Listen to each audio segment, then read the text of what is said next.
అమ్మ గట్టిగా మాట్లాడండి. నా పేరు శ్రీవేద. అడగండి. క్వెషన్ అడగండి. ఎక్కడైనా సరే నాకు లైక్ మైండెడ్ పీపుల్ అసలు దొరకట్లేదు. హ్మ్. ఇట్స్ అంటే నేను దేవుడిని నమ్మను, దెయ్యాల్ని నమ్మను అండ్ ఇంకా ఫ్యూ థింగ్స్‌లో ఇప్పుడు ఫర్ ఎగ్జాంపుల్ నేను పీరియడ్స్ గురించి మాట్లాడడానికి అబ్బాయిలున్నా సరే ఇబ్బంది పడను. హ్మ్. బట్ ఎవ్రీవేర్ నాకెక్కడ లైక్ మైండెడ్ పీపుల్ దొరకట్లేదు. I'm craving for like minded people. How to deal with it? Hmm. Hmm. Right. Mute చేయండి చెప్తాను. ఎప్పుడైతే మనకి మ్యూట్ చేయడము. నేను ఎక్స్‌ప్లెయిన్ చేస్తాను. ఎప్పుడైతే మనకు లైక్ మైండెడ్ పీపులో లేకపోతే మరొకటో కోరిక ఉందంటే, అలా నటించి మోసం చేసే అవకాశాలు పెరుగుతాయి.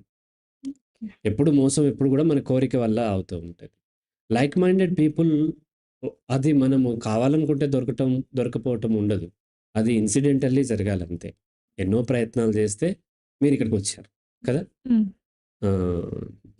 ఉషశ్రీ అనే మీరు ఎక్కడెక్కడో ఎన్నో ప్రయత్నాల్లో తిరిగిన తర్వాత లాస్ట్‌కి ఇక్కడికొచ్చారు మీరు.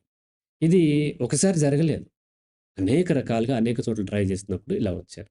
అలాగే లైక్ మైండెడ్ పీపుల్ గూడా మనకి లైఫ్‌లో ఎప్పుడో తగులుతారు. అందరూ తగలకపోవచ్చు. ఒకరిద్దరే తగులుతారు. వాళ్ళతోని కంటిన్యూ లేకపోతే ఆన్‌లైన్‌లో మాట్లాడుతుండే. ఎవ్వరు లేకపోతే ఒక్కడినే ఉంటాను. ఉండే ధైర్యం పెంచుకోవాలి. ఇప్పుడు అందరూ పీరియడ్స్‌ని పబ్లిక్‌గా మాట్లాడొద్దు అన్నారంటే ఆ పిల్లలకి అర్థం కాదు.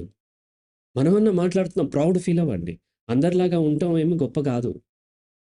అందరిలాగా అందరూ గంజాయి తాగుతుంటే అబ్బాయి నేను ఒక్కడినే తాగట్లేదు సార్ అంటాడు. That is your greatness. వాళ్ళతో పాటు కొట్టుకుపోవట్లేదు. ఇప్పుడు ఆ అమ్మాయికి పీరియడ్స్ వచ్చినప్పుడు highly educated family fourth generation graduate కూతురు ఆ అమ్మాయి. ఆ అమ్మాయికి పీరియడ్స్ వస్తే బ్లీడ్ అవుతుంటే క్యాన్సర్ ఏమో అని గజగజ వణికిపోయింది అని అంటే మన ఎడ్యుకేషన్ ఎందుకు ఇంకా? పీరియడ్స్ గురించి డిస్కస్ చేయాలి. స్పెర్మ్ గురించి డిస్కస్ చేయాలి.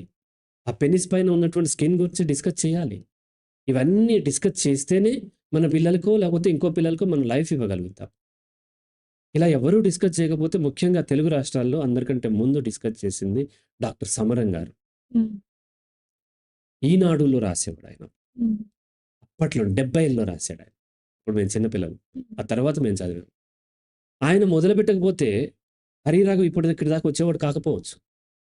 ఆయనో మరొకరో ఆయన మొదలుపెట్టారు. ఒకసారి విజయవాడలో ఒక మీటింగ్‌కెళ్ళినప్పుడు వాళ్ళ వైఫ్ మాట్లాడుతున్నప్పుడు చెప్పాను. నేను ఈ రోజున నేను ఇలా మాట్లాడగలుగుతున్నానంటే ఆయనకు కూడా కారణం. ఆయన అలా మాట్లాడాలి. అలా ఎవరో ఒకళ్ళు దాన్ని మొదలుపెట్టాలి. లైక్ మైండెడ్ పీపుల్ లేరు కాబట్టి మనం ఆపేయొద్దు. ఇప్పుడు ఎగ్జిస్టెన్షియలిజం అనే కాన్సెప్ట్ నేను తీసుకొచ్చి ఎవరికి ఆ వర్డ్ కూడా తెలీదు. పలకటం కూడా కష్టంగా ఉండేది. ఈ టైప్ ఆఫ్ దాన్ని అసలు ఇండియాలో యాక్సెప్టే చేయరు. 2012 నుంచి 17 వరకు చాలా స్ట్రగుల్ అయ్యాను. కాబట్టి ఈ రోజున ఇంతమంది మళ్ళీ నన్నుకు లైక్ మైండెడ్ కలిసారు. నేను చెప్పేది వింటున్నారు. కదా! అప్పుడు ఎవరు లేదు కదా! నేను కూడా పోయి మోటివేషన్ స్పీకర్స్ లాగా పిల్లల్ని ఎమోషనల్ బ్లాక్‌మెయిల్ చేస్తే ఇప్పుడు కలిగేది కాదు కదా! కాబట్టి ఎప్పుడైనా సరే మంచి చాలా నెమ్మదిగా జరుగుతది. చెడు చాలా ఫాస్ట్‌గా జరుగుతది. నెమ్మదిగా జరుగుతది. చాలా నెమ్మదిగా జరుగుతది. కాబట్టి శ్రీవేద గారు మీరింకా ప్రయత్నిస్తూ ఉండండి. మీకు ఫ్రెండ్స్ కలుగుతారు. ఆన్‌లైనో, ఆఫ్‌లైనో ఎక్కడో కాడ. రైట్ అమ్మా? ఓకే. రైట్. ఎవరు లేకపోయినా ఆధార్యపడకుండా ఒంటరిగా కూడా ఉండగలిగినప్పుడు మనకి ఫ్రెండ్స్ కలుగుతారు. Right. Hmm. Alone but I'm emotionally somewhat depend అయిపోతున్నాను అనిపిస్తుంది. అవును. దానికి మీరు కౌన్సెలింగ్ తీసుకోవాల్సి ఉంటది. ఎమోషనల్ సపోర్ట్ కోసం మీరు వెతికితే మళ్ళీ అక్కడ కూడా అదే ప్రాబ్లమ్ వస్తది. ఇప్పుడు స్వేచ్ఛ ఇన్సిడెంట్ చూసాం గదా! ఆమె చాలా స్ట్రాంగే. కానీ ఎమోషనల్ సపోర్ట్ కోసం వేరే వాళ్ళ మీద డిపెండ్ అయినప్పుడు వాళ్ళు మనల్ని బ్లాక్‌మెయిల్ చేసే అవకాశం ఉంది. కాబట్టి ఎమోషనల్లీ ఇండిపెండెంట్ అయ్యే ప్రయత్నం వేద గారు చేయాల్సిన అవసరం. రైట్.